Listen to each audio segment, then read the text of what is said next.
خصوصاً علی افضلہم وخاتم النبیین محمد الامین وعلی آلہ وصحبہ اجمعین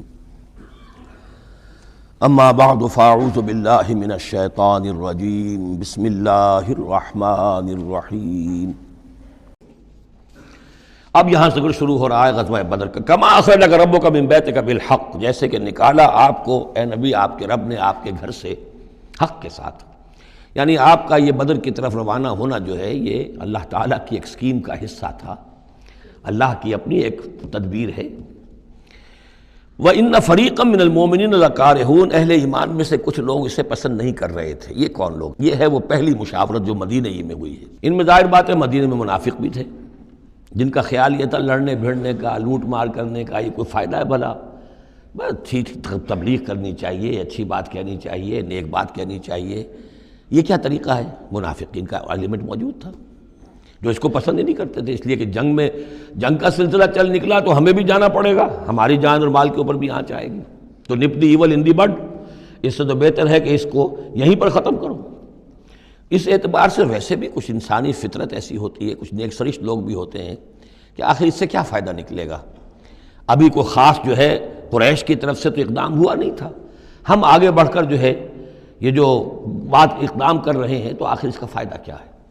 تو یہ اس قسم کی باتیں اس وقت کہی گئیں۔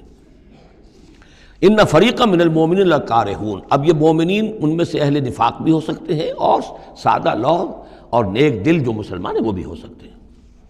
یجادلونک فی الحق بعد ما تبین کانما یساقون الی الموت وہم ینظرون، اور وہ جھگڑ رہے تھے آپ سے حق کے معاملے میں جبکہ بات ان پر بالکل واضح ہو چکی تھی۔ یہ دوسری آیت میرے نزدیک جو دوسری مشاورت ہوئی ہے مقام صفرا پر، اس سے متعلق ہے۔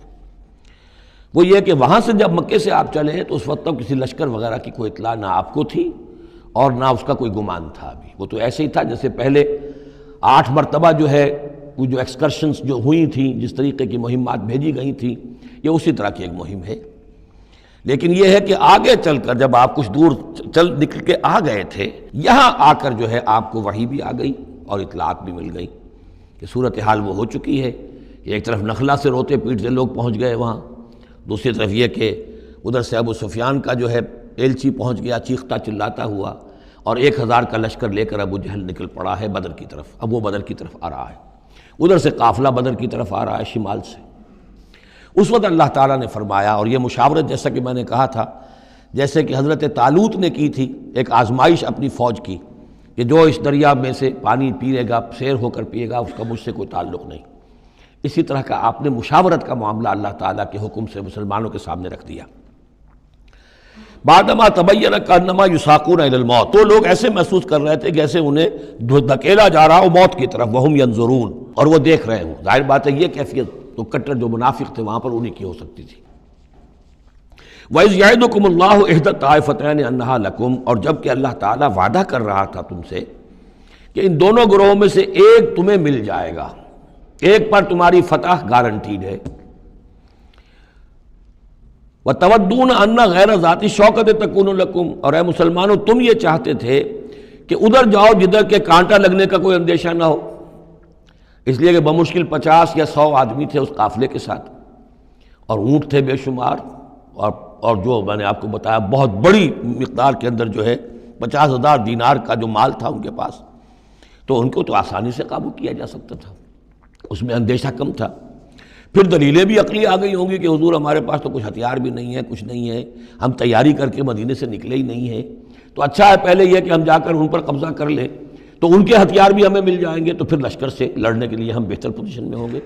تو عقل و منطق بھی یہ گویا کہ ان کے ساتھ تھی۔ وَيُرِيدُ اللَّهُ أَن يُحِقَّ الْحَقَّ بِكَلِمَاتِهِ، اور اللہ یہ چاہتا تھا کہ اپنے بات کو اپنے فیصلے کے ذریعے سے حق کا حق ہونا ثابت کر دے۔ وَيَقْطَعَ دَابِرَ الْكَافِرِينَ، اور کافروں کی جڑ کاٹ دے۔ یہ قُطِعَ دَابِرُ الْقَوْمِ الَّذِينَ ظَلَمُوا، کافر قوم کی جڑ کاٹ دی گئی، جو ہم پڑھ کر آئے سورہ اعراف میں۔ اللہ کا ارادہ یہ تھا، اگر عام جو دنیاوی قواعد و ضوابط ہیں، فزیکل لاز ہیں، اس کے تحت یہ ہوتا تو اتنی بڑی بات ہی نہ ہوتی۔ اسے یوم الفرقان بنانا تھا کہ نمایاں ہو جائے کہ اللہ کس کے ساتھ ہے، حق کدھر ہے، اور یہ اسی وقت ہو سکتا تھا جب کہ یہ کنٹراسٹ برقرار رہتا کہ بے سر و سامان 313 گئے ہیں اور کیل کانٹے سے لے 1000 کے ساتھ ان کا مقابلہ ہوا ہے، اور پھر انہیں اللہ نے فتح دی ہے۔ لہذا اللہ کی مرضی کچھ اور تھی۔ یرید اللہ ان یحق الحق بکلماتہ ویقطع دابر الکافرین، اللہ چاہتا تھا کہ اپنی باتوں کے ذریعے سے حق کا حق ہونا ثابت کر دے اور کافروں کی جڑ کاٹ دے۔ یہ یحق الحق کا، تاکہ سچا ثابت کر دے حق کو، سچ کو، ویبطل الباطل، اور باطل ثابت کر دے باطل کو، باطل ہونا اس کا ثابت ہو جائے۔ ولو کرہ المجرمون، خواہ یہ مجرموں کو کتنا ہی ناگوار ہو۔ استستغیثون ربکم، یاد کرو جب کہ تم اپنے رب سے استغاثہ کر رہے تھے، دعائی دے رہے تھے کہ اللہ اب ہماری مدد فرما۔ فاستجاب لکم، تو اللہ نے تمہاری دعا کو قبول کیا تھا۔ انی ممدکم بألف من الملائکۃ مردفین، کہ میں تمہاری مدد کروں گا 1000 ملائکہ سے جو لگاتار آئیں گے، پے بپے آئیں گے۔ 1000 کا لشکر آیا ہے نا، تو 1000 فرشتے ہم تمہاری مدد کے لیے بھیج دیں گے۔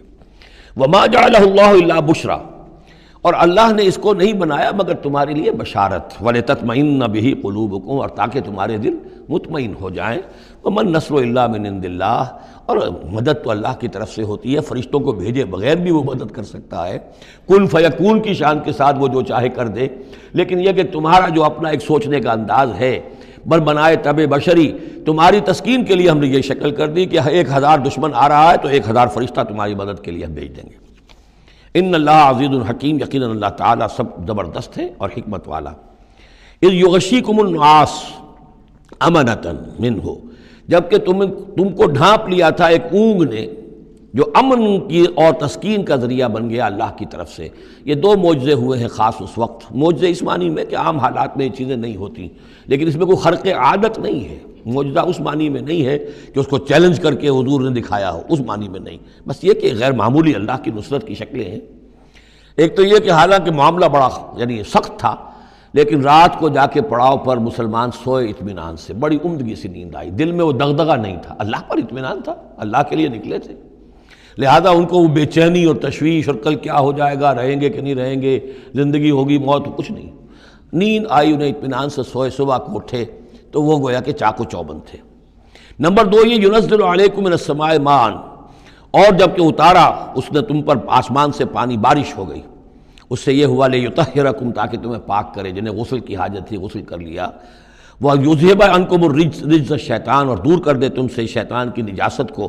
وَلِیَرْبِطَ عَلَىٰ قُلُوبِکُمْ، اور یہ کہ تاکہ تمہارے دلوں کے اندر بھی، بارش کے بعد جو فضا ہوتی ہے اس سے طبیعت کے اندر بھی ایک اطمینان اور سکون پیدا ہوتا ہے۔ ورنہ واقعہ یہ ہے کہ جہاں پر آ کر قریش پہلے ڈیرہ ڈال چکے تھے، پانی پر ان کا قبضہ تھا، اب یہاں پانی نہیں تھا، بارش ہوئی تو وہ نشیبی جگہ میں انہوں نے ایک اپنا حوض بھی جمع کر لیا، پانی بھی جو ہے وہ ان کے پاس فراہم ہو گیا۔ وَيُثَبِّتَ بِهِ الْأَقْدَامَ، اور پانی جب برسا تو مٹی دب گئی، مٹی کے جمنے کی وجہ سے پاؤں بھی جب گئے، وہ جگہ جو تھی وہاں پر جو ہے اہل ایمان جو مجاہدین تھے ان کے پاؤں قدم جمنے کی صورت پیدا ہو گئی۔ اذ یوحی ربک الی الملائکۃ، اور جب یاد کرو، گمان کرو، تصور کرو، جب کہ آپ کا رب وحی کر رہا تھا فرشتوں کو، انی معکم، وہ جو 1000 فرشتہ اللہ نے بھیجا، انی معکم، میں تمہارے ساتھ ہوں، فثبتوا الذین آمنوا، تو جاؤ اور اہل ایمان کے قدموں کو جما دو، اہل ایمان کے دلوں کو جما دو۔ سألقی فی قلوب الذین کفروا الرعب، عن قریب میں ان کافروں کے دلوں میں رعب ڈال دوں گا، ان پر دہشت طاری ہو جائے گی۔ فاضربوا فوق الاعناق، پھر مارنا ان کی گردنوں کے اوپر جیسے چاہے، واضربوا منہم کل بنان، اور مارنا ان کی ایک ایک پور پر۔ یعنی یہ کہ جب کسی شخص پر کوئی شخص دہشت زدہ ہو جائے تو اس کے اندر قوت مدافعت نہیں رہتی، پھر گویا کہ وہ جو بھی حملہ آور ہے اس کے رحم و کرم پر ہے، جدھر سے چاہے چوٹ لگائے، جدھر سے چاہے مارے۔ ذالک بانہم شاقوا اللہ ورسولہ، اور یہ سزا ان کو اس لیے دی جائے گی کہ انہوں نے مخالفت کی، زدم زدہ کی، دشمنی کی اللہ کی اور اس کے رسول کی۔ ومن یشاقق اللہ ورسولہ فإن اللہ شدید العقاب، اور جو اللہ اور اس کے رسول کا دشمن ہو جائے اور اس سے زدم زدہ کرے تو اللہ تعالیٰ بھی سزا دینے میں بہت سخت ہے۔ ذالکم فذوقوہ، دیکھو اب یہ قریش سے خطاب ہے، ذالکم فذوقوہ، دیکھو یہ آگے پہلی قسط وصول کرو، چکھ لو اس کو۔ وَأَنَّ لِلْكَافِرِينَ عَذَابَ النَّارِ، اور ابھی جو تمہارے یہ کھیت رہے ہیں ان کی سزا یہی ختم نہیں ہو گئی ہے، ان کے لیے جہنم کا عذاب ہے۔ بارک اللہ لی ولکم فی القرآن العظیم ونفعنی وإیاکم بالآیات والذکر الحکیم۔